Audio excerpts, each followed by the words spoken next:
मेरा नाम निक्की है। मैं अपना सामान पैक करके अभी-अभी अपनी गाड़ी से इस बिल्डिंग के पास आई थी, क्योंकि मैं अभी-अभी यहाँ पर शिफ्ट हुई थी। मैं यहाँ पर एक फ्लैट रेंट पर लिया था। मैं एक स्टूडेंट थी, मेरी फैमिली दूसरे शहर में रहती थी।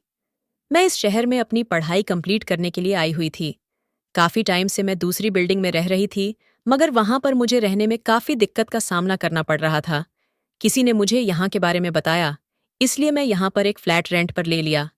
ये बिल्डिंग बहुत अच्छी थी, बहुत बड़ी थी, इसके कई अपार्टमेंट बने हुए थे। इस बिल्डिंग में कुछ लोगों के अपने फ्लैट भी थे, तो कुछ लोगों ने फ्लैट रेंट पर दिए हुए थे। मैंने सोचा था कि मैं यहाँ पर सुकून से रह सकूंगी, लेकिन इस बिल्डिंग में पहला कदम रखते ही मैंने देखा था कि यहाँ पर काफ़ी शोर शराबा मचा हुआ था। पुलिस भी आई हुई थी। एजेंट ने मुझे इस फ्लैट के फोटो दिखा दिए थे, जबकि ये फ्लैट मुझे मेरे एक दोस्त ने दिलवाया था। उसने ये फ्लैट देखा हुआ था और वह यहाँ के सारे लोगों को जानता था। मैं यहाँ पर पहली बार आई थी, क्योंकि इससे पहले रेंट के पैसे और एडवांस, हर चीज़ की इन्फॉर्मेशन मुझे एजेंट के थ्रू मिल गई थी। भीड़ लगी हुई थी, काफ़ी सारे लोग इकट्ठा थे। बाहर कंपाउंड में ही काफ़ी सारे लोग खड़े हुए थे। न जाने किस बात का शोर था। मैंने भी अपना सामान एक तरफ रखकर भीड़ के बीच में जाने की कोशिश की। मैंने सोचा कि मैं भी जानने की कोशिश करती हूँ कि आखिर किस बात का शोर लगा हुआ है। जैसे ही मैं आगे की तरफ बढ़ी, तो मैंने यह देखा कि एक आदमी और एक औरत बिलख बिलख कर रो रही थी। एक बूढ़ा आदमी था, लगभग उसकी उम्र 60 साल होगी। वो बूढ़ा इन दोनों को तसल्ली दे रहा था। ये लोग कौन थे? और वह बूढ़ा आदमी इनका क्या लगता था? मैं तो अभी यहाँ नई नई आई थी, इसीलिए कुछ नहीं जानती थी। ये लोग क्यों रो रहे थे? पुलिस इन लोगों से इतने सारे सवाल जवाब क्यों कर रही थी? यह बात मैंने वहां मौजूद आस-पास के लोगों से पूछी थी, तो वहां पर मौजूद एक अंकल ने बताया कि पिछले 10 दिन पहले इनकी बेटी गायब हो गई है। इन दोनों पति पत्नी की इकलौती ही बेटी है रिया। उसकी उम्र लगभग 15 साल है। खूबसूरत लड़की है, 10वीं स्टैंडर्ड में पढ़ती है। पढ़ाई में भी काफी इंटेलिजेंट थी। अपनी इकलौती बेटी के गायब हो जाने से ये लोग बहुत दुखी हैं। पुलिस में भी इन्होंने 24 घंटे के बाद ही कंप्लेंट दर्ज करा दी थी, मगर पुलिस भी इनकी बेटी को नहीं ढूंढ पा रही है। पुलिस ने हर तरह की कोशिश करके देख ली है। पुलिस को जिस जिस पर शक है, उससे पूछताछ भी कर ली गई है। पुलिस को लगता है कि इस बिल्डिंग के लोग ही उनकी बेटी को किडनैप कर सकते हैं, मगर यहाँ तो किसी ने भी उनकी बेटी को किडनैप नहीं किया है, क्योंकि जो भी आरोपी होता, वह पुलिस के सवाल जवाब पूछने पर, पुलिस को शक में डालने पर मजबूर कर देता। लेकिन जिस दिन से पुलिस ने सब लोगों से बात की है, पुलिस को लगता ही नहीं है कि उनकी बेटी को बिल्डिंग के ही लोगों ने किडनैप किया है। पता नहीं उनकी बेटी किडनैप की गई है, या कहीं चली गई है, या फिर कोई और बात है। मैंने पीछे मुड़कर देखा, तो अभी भी शोर शराबा रोना पीटना मचा हुआ था। मुझे उन दोनों पति पत्नी पर काफी तरस आया था। मैं अपना सामान लेकर अपने फ्लैट में चली आई थी, और मैंने अपना सामान वगैरह सेट कर लिया था। ये फ्लैट तो सच में अंदर से बहुत खूबसूरत था। यहाँ पर मेरा अच्छा मन लग रहा था। सामने ही फ्रंट पर एक बड़ी सी गैलरी खुली हुई थी, जहाँ पर ताज़ी ताज़ी ठंडी हवा आ रही थी। 2-3 दिन तक तो मैं आराम किया था, क्योंकि मेरे कॉलेज की छुट्टियां चल रही थीं और मैं यहाँ पर सामान शिफ्ट करने के चक्कर में बहुत ज्यादा थक भी गई थी। मगर मैं देख रही थी कि हर रोज यहाँ पुलिस आ रही थी। वह दोनों पति पत्नी बहुत शोर शराबा करते थे। अभी तक उनकी बेटी नहीं मिली थी। छुट्टियां खत्म होने के बाद जब मैं कॉलेज गई, तो देखा कि मेरे सारे ही फ्रेंड्स मेरा बड़ी बेसब्री से इंतजार कर रहे थे। ऐसा इसलिए था क्योंकि मैं इस नए फ्लैट में आने की वजह से यह बात तो भूल ही गई थी कि मेरा बर्थडे है। मगर मेरे फ्रेंड्स बहुत अच्छे थे। सब लोगों ने मिलकर मेरा बर्थडे अच्छी तरह से सेलिब्रेट किया था। इनमें कुछ लड़कियां और लड़के भी मेरे दोस्त थे। हर अच्छे बुरे वक्त में इन लोगों ने मेरा साथ दिया था। मैं इस शहर में पिछले 3 साल पहले आई थी। मेरे पेरेंट्स से मेरी हमेशा फ़ोन पर बात होती रहती थी। वह लोग मेरे हालचाल लेते रहते थे, और जब 1 महीने की कॉलेज की छुट्टियां होती थीं, तो मैं अपने घर अपनी फैमिली के पास चली जाती थी। वहां पर उन लोगों के साथ मेरा अच्छा टाइम स्पेंड होता था। वैसे तो मैं एक मिडिल क्लास फैमिली से बिलोंग करती थी। मेरी 2 बहनें और 2 भाई थे। मेरे पापा ने कभी मुझे किसी बात के लिए रोक टोक नहीं की थी। मेरी दोनों बहनों की शादी हो चुकी थी। मेरे दोनों ही भाई मुझसे छोटे थे। वो भी बहुत अच्छे थे। कभी कभी उन लोगों का इस शहर में आना होता, तो वह लोग मुझसे मिलकर जरूर जाते थे। मैं अपने पापा की लाडली थी, इसलिए उन्होंने मेरे जिद करने पर मुझे इस शहर में पढ़ने के लिए भेज दिया था। मेरी मम्मी पापा को मुझ पर हमेशा से ही बहुत भरोसा रहा था, तभी तो मैं उनसे इतनी दूर रह रही थी। मगर मैंने भी सोच लिया था, मैं कभी उन लोगों का भरोसा नहीं टूटने दूंगी। लेकिन मेरे कॉलेज में एक लड़का पढ़ता था जो मुझे प्यार करता था। कई बार उसने मुझे प्रपोज किया था, मगर मैंने उसका प्रपोजल अभी तक एक्सेप्ट ही नहीं किया था। मैं उसे कभी कोई जवाब ही नहीं देती थी। अभी तो मुझे सिर्फ और सिर्फ अपनी पढ़ाई पर ध्यान देना था। और अभी यह मेरी एजुकेशन कंप्लीट होने के पूरे 3 साल बाकी थे। इन बाकी के 3 सालों में मैं कोई ऐसा काम नहीं कर सकती थी जिसे मेरे पेरेंट्स को बुरा लगे। वो लड़का मुझे पसंद करता था, मगर मैं उसे पसंद नहीं करती थी, और हम लोगों की एजुकेशन भी साथ साथ कंप्लीट होनी थी। कॉलेज में मेरा दिन मेरे दोस्तों के साथ बहुत अच्छा गुजरता था, और जब मैं अपने फ्लैट में आती तो पूरी तरह से अकेली हो जाती थी। वैसे तो मैं अपने लिए कुकिंग वगैरह किया करती थी, फ्लैट की सफाई किया करती थी, इसीलिए थोड़ा वक्त मेरा इस तरह से गुजर जाता था, और कुछ देर तक अपने घर पर सबसे फ़ोन पर बातें करती रहती थी। लेकिन जब से मैं इस बिल्डिंग में आई थी, तो एक अजीब सा शोर शराबा अभी तक चल रहा था। अभी तक इन लोगों के बेटी के बारे में कोई पता नहीं चल रहा था। मैं सोच रही थी कि ना जाने हमारे पुलिस सिस्टम को क्या हो गया है। एक लड़की को अभी तक इन लोगों ने ढूंढ नहीं सका है। न जाने उस बेचारी बच्ची के साथ क्या हो रहा होगा, वो कहाँ होगी, किस मुसीबत से गुजर रही होगी। कुछ लोग ये भी बातें कर रहे थे कि वह किसी लड़के के साथ भी भाग सकती है। हाँ, ऐसा हो सकता है। क्या पता वह किसी लड़के को पसंद करती हो। मगर वह किसी लड़के को पसंद करती तो उसके पेरेंट्स पुलिस को इस बारे में जरूर बताते। लेकिन उसके पेरेंट्स तो रो रो कर लगातार यही कह रहे थे कि उनको शक है, उनकी बेटी को किसी ने अगवा कर लिया है। मुझे अब इन लोगों से बहुत हमदर्दी होने लगी थी, क्योंकि मुझे इस बिल्डिंग में रहते हुए लगभग 25 दिन गुजर गए थे, और मेरे आने से भी 15 दिन पहले से इन लोगों की बेटी गायब थी। माता पिता की बहुत बुरी कंडीशन थी। मैंने सोचा कि मुझे इनके घर इनका दुख बांटने के लिए जाना चाहिए। आखिरकार इंसान ही इंसान की परेशानी समझता है। वैसे भी मेरे मम्मी पापा ने मुझे हमेशा से ही अच्छे संस्कार दिए थे। मैं जितनी इंटेलिजेंट थी, उतनी ही संस्कारी भी थी, उतनी ही समझदार भी थी, और उतनी ही लोगों की परवाह करने वाली थी।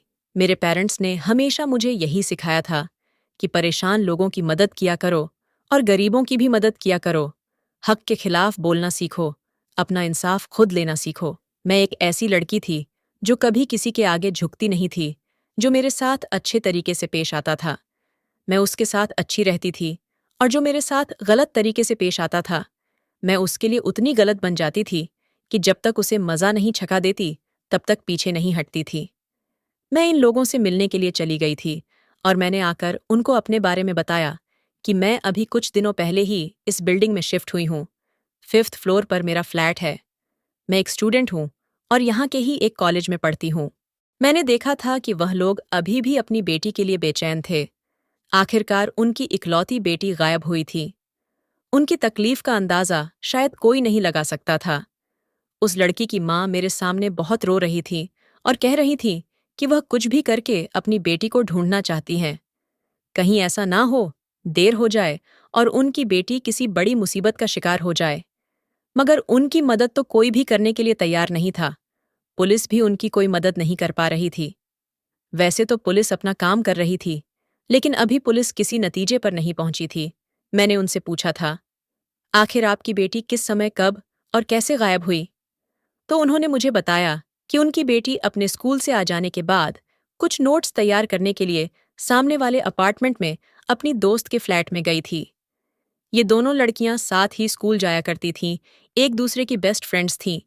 मगर वहां जाने के बाद उनकी बेटी वापस ही नहीं आई। उन लोगों ने उससे भी पूछताछ कर ली थी।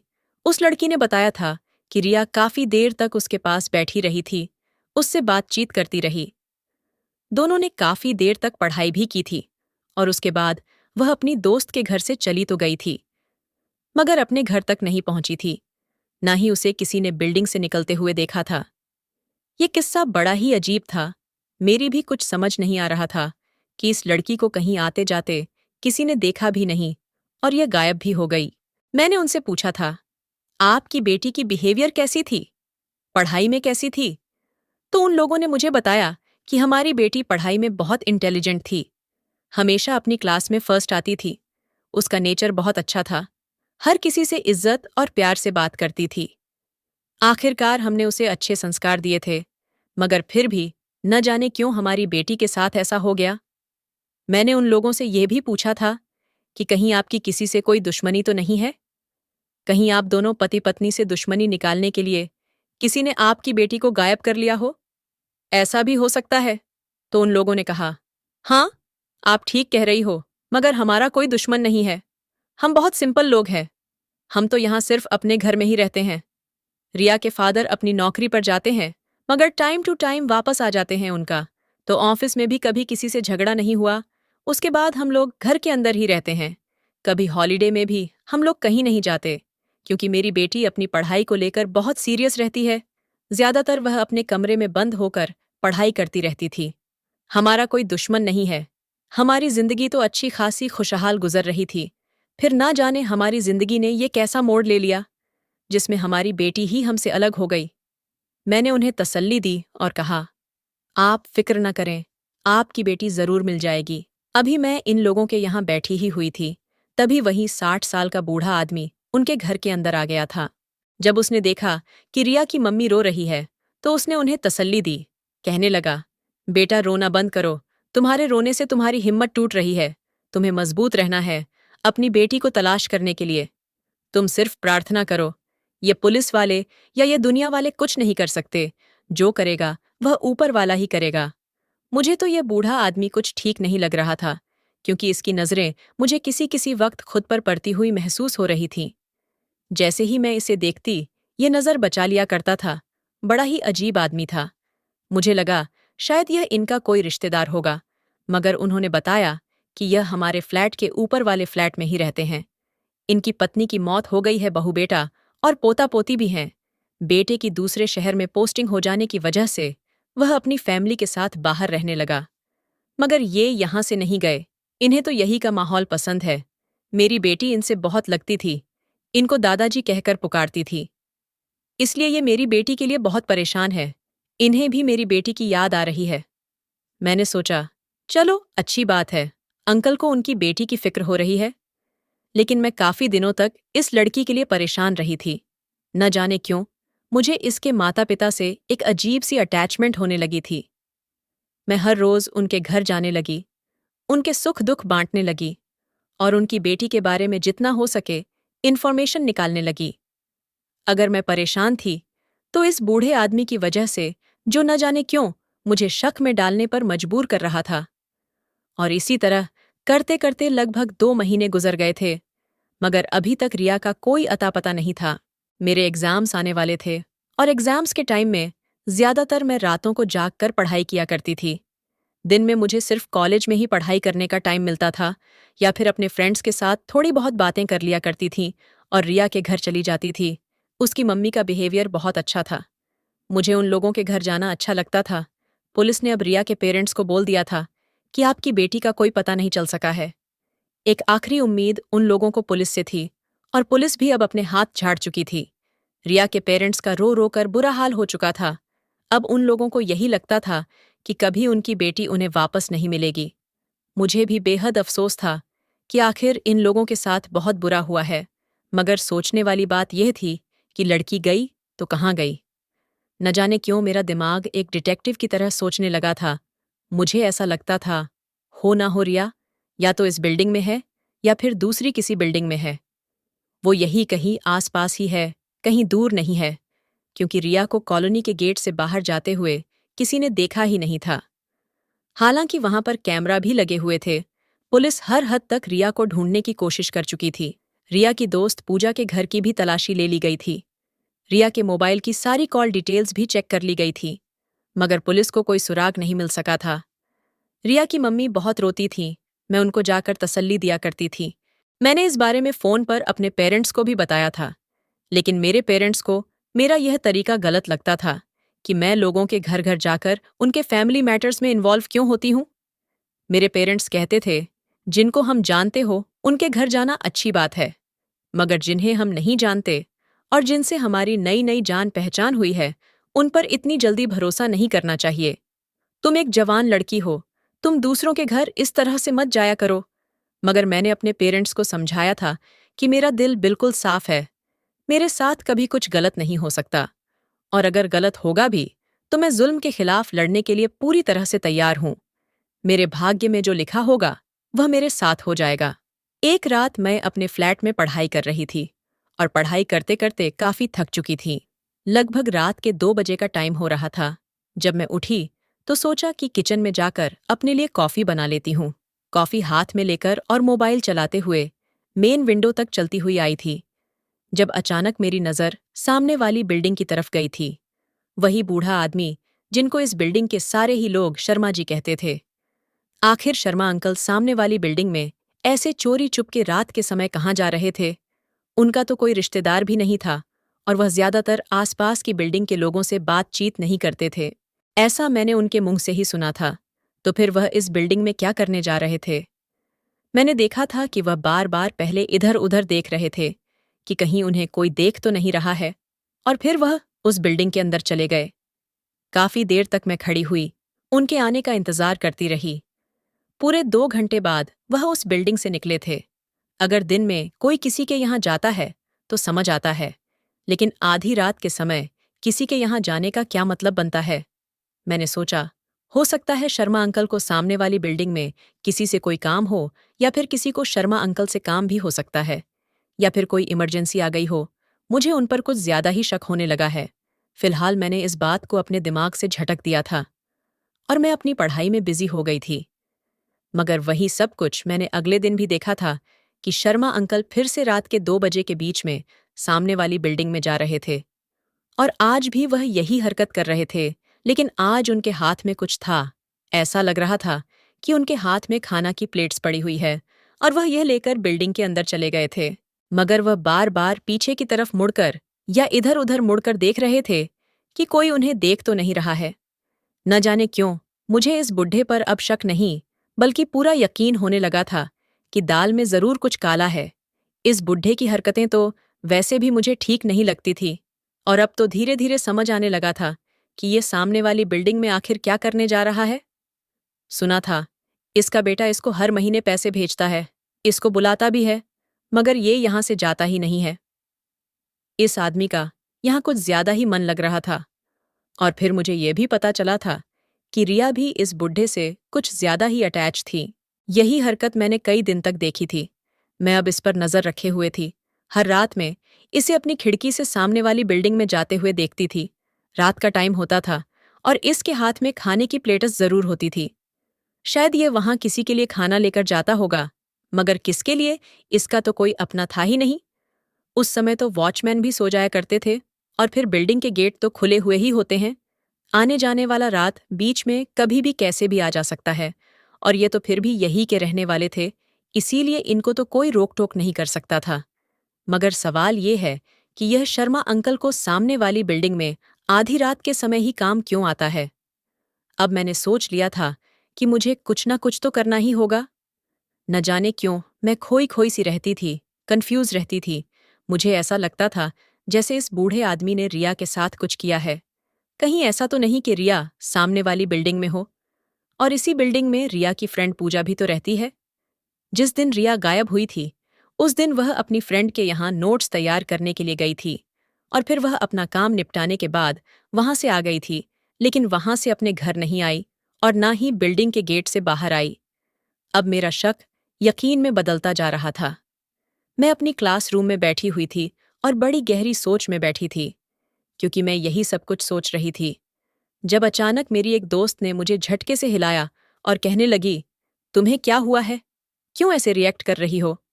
फिर मैंने उन लोगों को सब कुछ बता दिया कि मैं क्या सोच रही हूँ। मैंने अपने सारे फ्रेंड्स ग्रुप को ये बात बता दी थी, और उन लोगों से कहा था कि यार वह मासूम बच्ची सिर्फ 15 साल की है, और वह 60 साल का बूढ़ा आदमी, मुझे तो कुछ गड़बड़ लग रही है। मेरे फ्रेंड्स कहने लगे, तुम बिल्कुल ठीक कह रही हो, तुम्हें पहले ही उस आदमी पर शक है। कभी कभी शक यकीन में भी बदल जाता है। क्यों ना हमें एक प्लान बनाना चाहिए इस बुढ़े के खिलाफ। देखते हैं यह बुड्ढा क्या करता है। अगर हमें कुछ गड़बड़ लगी तो हम इसे मौके पर ही पकड़ लेंगे, और अगर हमें लगा कि यह बुड्ढा ठीक है, इसने कुछ गलत नहीं किया, तो हम लोग खामोशी से वहां से वापस आ जाएंगे। मैंने कहा, हाँ, हम सबको मिलकर ये सब कुछ करना होगा। वह लोग मेरा साथ देने के लिए तैयार थे।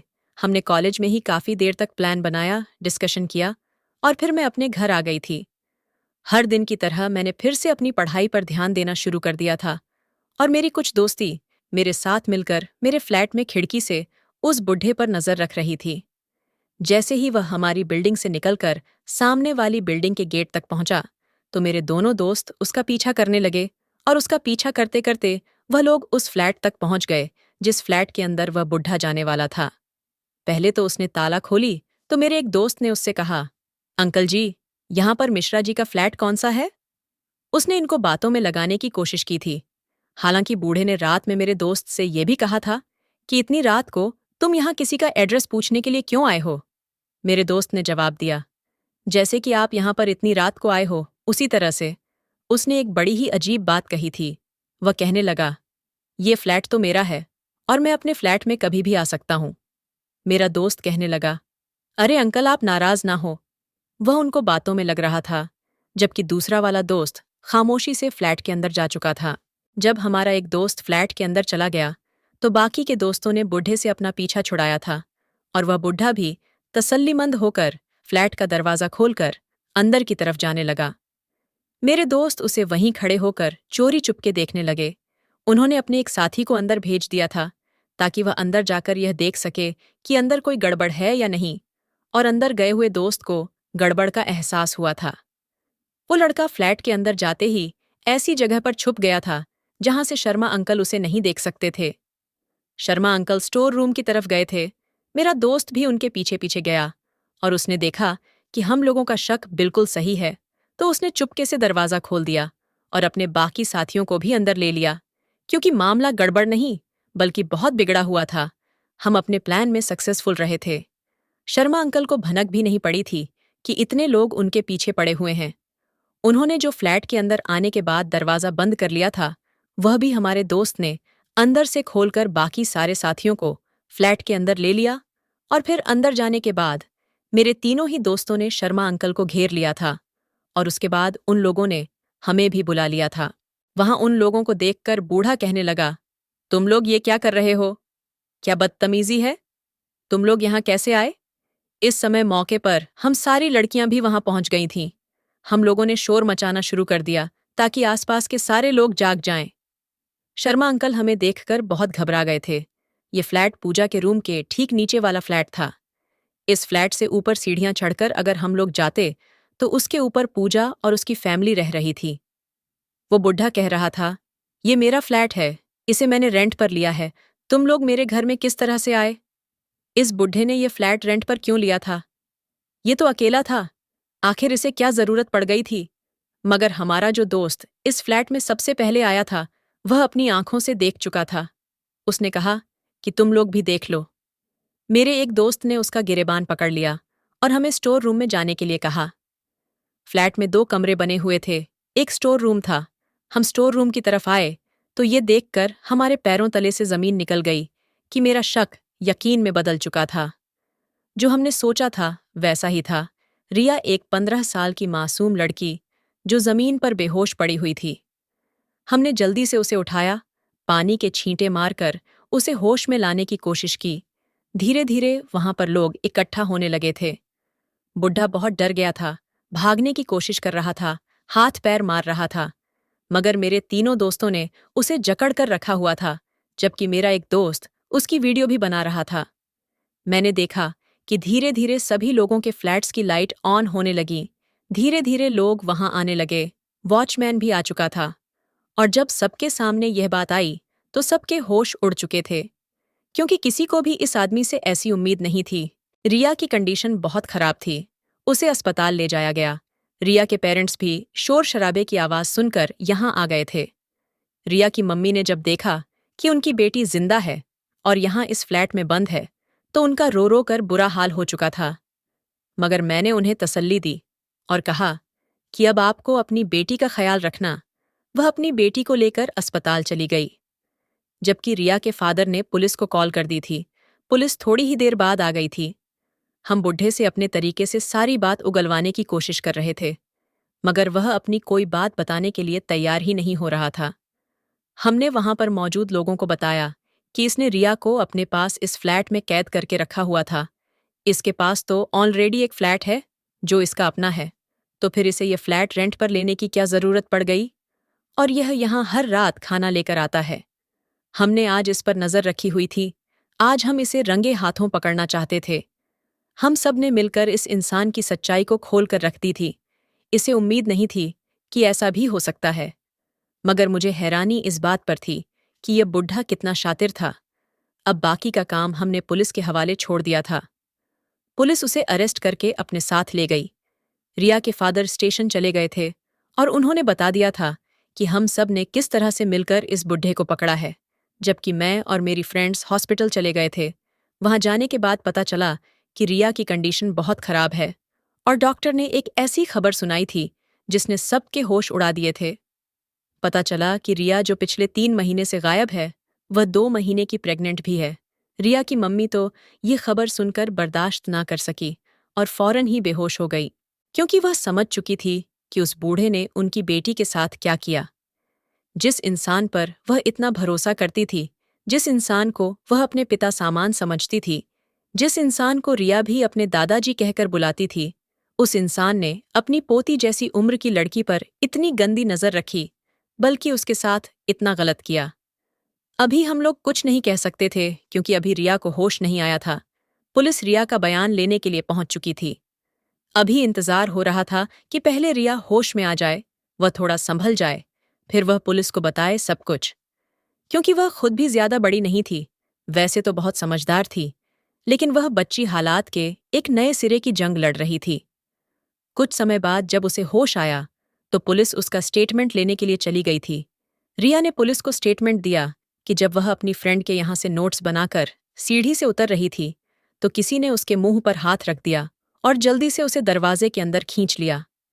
वह बेचारी ना कुछ सोच सकी न समझ सकी, कुछ देर के लिए बेहोश हो गई, क्योंकि उसके मुंह पर रुमाल लगाया गया था और उस पर क्लोरोफॉर्म लगा हुआ था। जब उसे होश आया तो उसे पता चला कि वह एक बहुत बड़ी तकलीफ का शिकार हो रही है। उसने अपने सामने उस बूढ़े आदमी को बैठा हुआ देखा जिसे वह प्यार से दादाजी कहती थे। उसे इस बात पर यकीन नहीं आ रहा था कि उसके साथ इस आदमी ने गलत किया है।